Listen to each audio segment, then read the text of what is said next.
Brilliance Audio presents Underlying by Janelle Harris, performed by Alana Kerr. The day everything changes doesn't begin especially differently to any other day. My alarm goes off at 8:30 a.m., like always.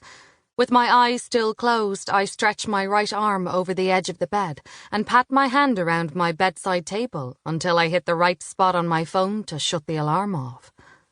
I roll into the middle of the bed and flop onto my belly. I expect to find my husband's body heat clinging to the sheets on his side, but the white cotton under me is cool. I'm disappointed by Paul's absence, but I'm not surprised. I suspect he got up early to get a run-in before Amelia, our soon-to-be 3-year-old, wakes. I sit up, drag my hands around my face and try to wake up fully. There's a cup of coffee waiting for me beside my phone. The words, "World's Best Mummy," wrap around the cream ceramic mug in swirly purple font. It instantly became my favourite mug when Paul and Amelia gave it to me on my first ever Mother's Day.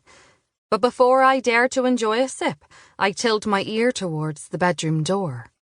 The house is blissfully silent. Amelia must still be asleep, I decide. Smiling, I take Paul's pillow and stuff it between my back and the headboard. I take my coffee in one hand and my phone in the other and slouch back against the mound of pillow to enjoy a lazy Saturday morning in bed. I sip lukewarm coffee as I scroll through recent photos on my phone, choosing the best ones to share on Facebook. There's plenty of Amelia and me. At the park, out for a walk, in our garden.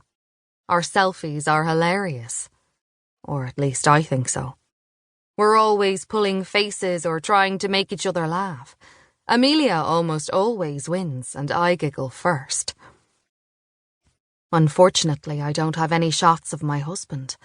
Paul always manages to duck out of shot just before the camera snaps, which inevitably makes it impossible to get a family photo. "Ah, Susan, the state of me," he says while running his hand through his floppy blonde hair, which he's overly aware is thinning on top. "Next time, yeah? Get me next time. Let me get one of the two of you. My gorgeous girls." I've no doubt Paul's phone is awash with photos of Amelia and me, among screenshots of his Fitbit app. His perfect family and his perfect hobby. Everything about Paul is perfect. Or at least to the people who don't know him as well as I do, it would seem to be.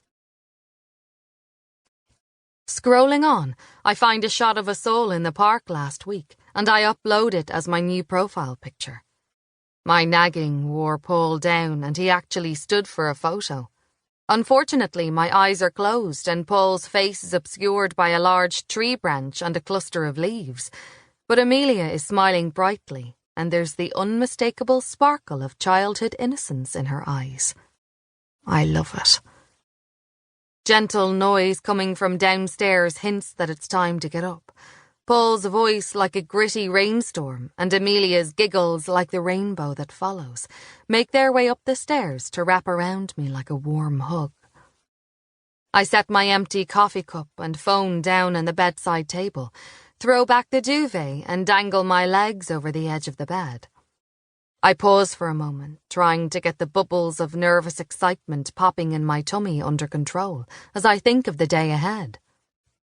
I can tell it's a nice morning outside by the shapes and shadows the sun creates on my bedroom floor as it shines through the hideous floral curtains that came with our new home.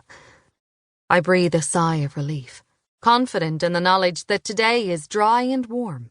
Perfect barbecue weather. Today is so important. I tell myself aloud as I slip my arms into the ivory silk dressing gown lying crinkled on the end of my bed. Standing up, I glance in the antique full-length mirror that stands in the corner of my compact bedroom. My reflection stares back at me, smiling. My shoulder-length mousy brown hair is messy and knotted, but my eyes are sparkling and my skin is bright and fresh. All this sea air has been good for me, I think, my smile growing wider. It was Paul's idea to sell our 2-bedroom apartment in Dublin and move to a quaint cottage in West Cork.